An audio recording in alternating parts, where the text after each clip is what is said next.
my name is Fabio Rosa. I am one of the co-founders of Coffee Nuts, and also I work as the creative director in our project Spacelines from the Far Out. So Fabio, where did this idea for this game come from? It seems almost like it'd be a game jam game. The way this game came about is actually pretty interesting. So as you know, we are from Brazil, we're from São Paulo. Like there's already a bunch of indie studios from Brazil, but still the industry is growing and appearing in Brazil, starting to have more companies, especially like companies producing their own IP.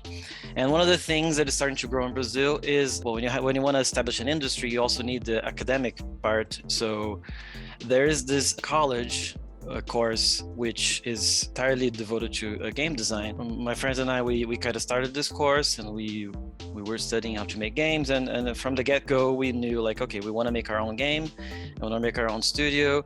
And in this course, when you're finishing like the final year end term project, you have to produce a game.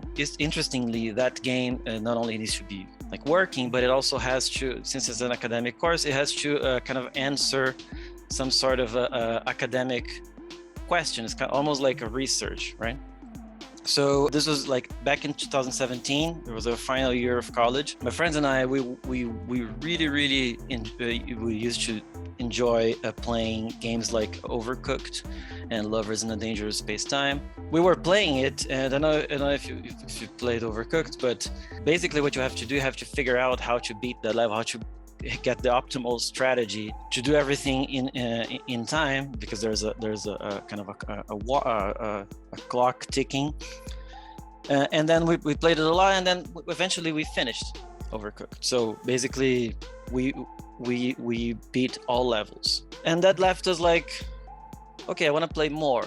So we decided to replay some levels, but we already knew how to beat those.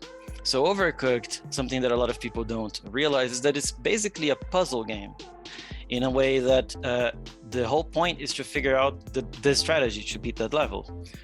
So we were thinking, man, I wish this game didn't end. Like if we could have a game that was like Overcooked, like a party game, very accessible controls, very fun, cooperative, very importantly, a game that is not about violence or shooting, or like, is it possible to have a game like that? What is the staple for the best procedural stuff and the replayability that you can have? The roguelike games. So we're also big fans of Faster Than Light.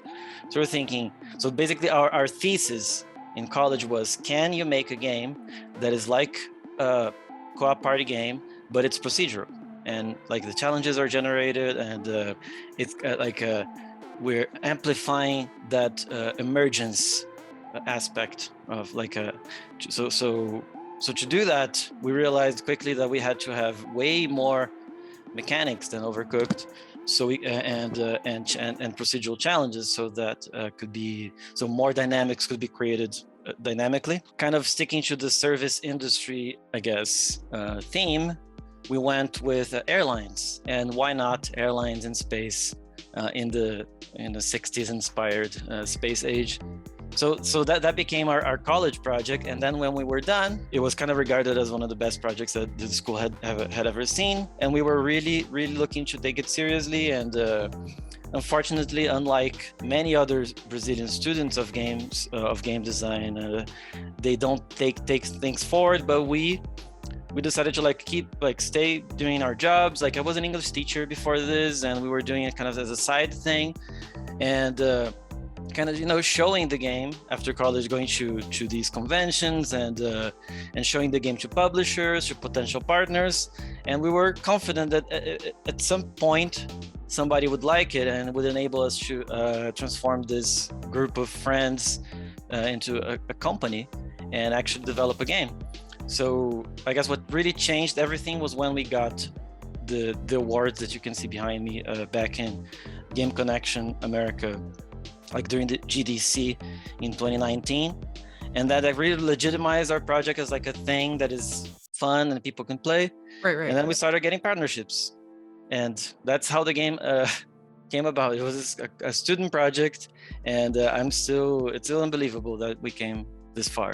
Now, like your game has a lot of like humor in it. Like, what were some of the inspirations when you were creating this game? Obviously, like you said, 60s airlines, but like I see a little bit of Futurama in there. If you see some like Gang Beast in there, I see like a lot of humor and stylistic, like kind of parody stuff. Well, Futurama 100% is one of our biggest inspirations.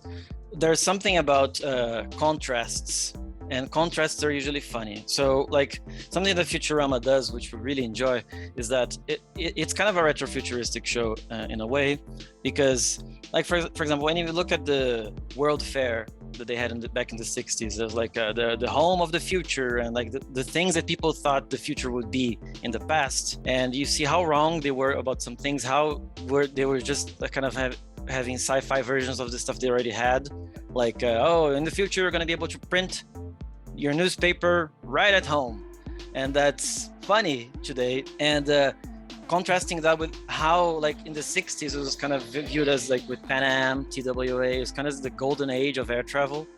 So to contrast that glamour with just things being unnecessarily sci-fi and kind of just dumb, like in Spacelines, instead of having like a a space food synthesizer, we just have like a kind of a barbecue grill with a laser on top. And Futurama, for example, I remember one episode they have like they want to enjoy the swimming pool, so they get like this packet that has some powder, and it says instant water, and you just add water so it can become more water.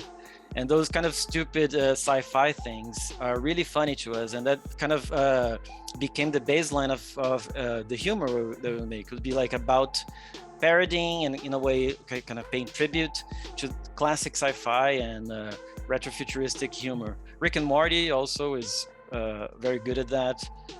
Yeah.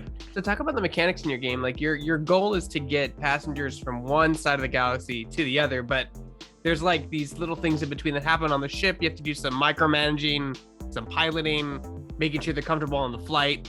There's a lot of like little sub mechanics that really round it out to make it, like you said, that roguelite experience. Yes. Well, yeah, because we want the game to be procedural and very replayable, we had to have a lot of mechanics.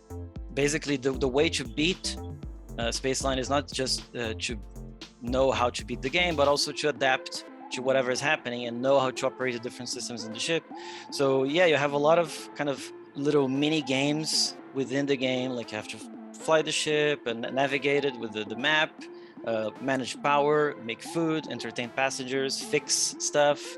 And on a macro level, and that now like faster than light comes into play, you have to also manage your space line, purchasing ships, getting upgrades for them. It's never the same game twice, basically. Like, were there any challenges when like getting the controller? Because it said you're micromanaging a lot of stuff during this pilot flight, and a lot of those games seem to find a good home on PC with keyboard or mouse, but does the controller input serve a challenge for you and your team to make that device work with a game like this? That was one of the biggest challenges we had, and it wasn't really about the controls, because another big inspiration for us is a Roller Coaster Tycoon. Like you see the guests entering the park and you see how happy they are, and you can click them and you see if they're getting sick or if they're fed up or if they're bored. And that works really well for like a single player management game, like PC centered game like Roller Coaster Tycoon. Now, how do you do that in a game that is cooperative? It's like a party game. It's supposed to have like short sessions and easy controllers. The challenge was UI, basically. How do we convey all of these things, all this information in a way that people can instantaneously see? Not only UI, but also animation. So we had to implement a lot of the information that in Roller Coaster Tycoon you normally see, like in a sub-menu or like a stats of your park or something like that. We had to make them, like if a passenger is hungry, they're waving and pointing in their mouths. Like if a passenger like is sick, they have an animation that they're sick, but also can see their portrait at the bottom of the screen that shows that they're getting sick. And it was a big challenge, but with a lot of iteration and testing, people end up understanding everything that's happening in their ship, even though it's a lot of information. But it worked in the end. You talk about like the game's very very stylistic, like in terms of like design of your characters and your spaceships and your effects. Can you talk about that design process that you went through with your team to decide to make it look so, just so unique? Oh, first of all, thanks for saying that. That was really important to us, like to make the game unique looking. And like when you say you want to make a retrofuturistic game, that can mean really anything. Like a steampunk game is retrofuturistic, Bioshock is retrofuturistic, Fallout is retrofuturistic.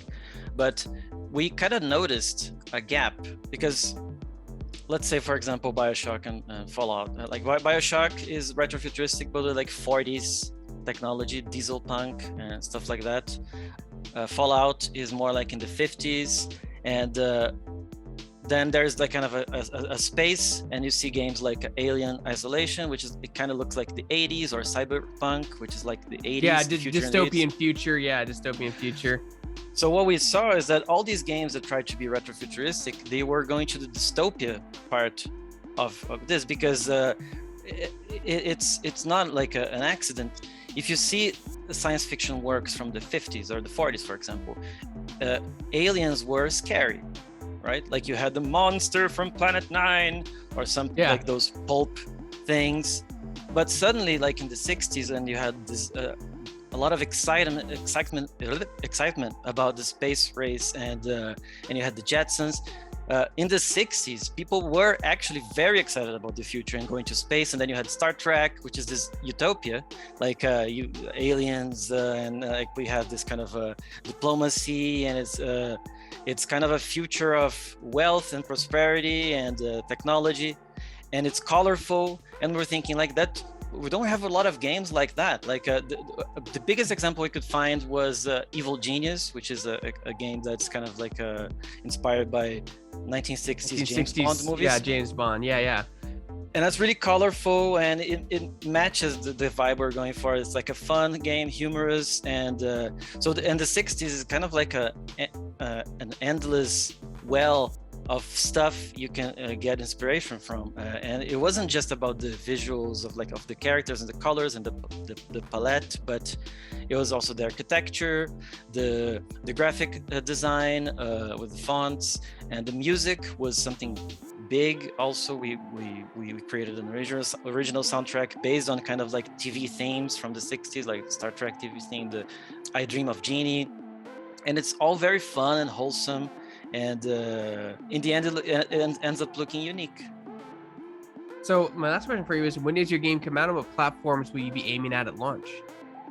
So at launch, we'll be releasing on Steam, Epic Game Store, Xbox One, Xbox Series S, X, Microsoft Store as well.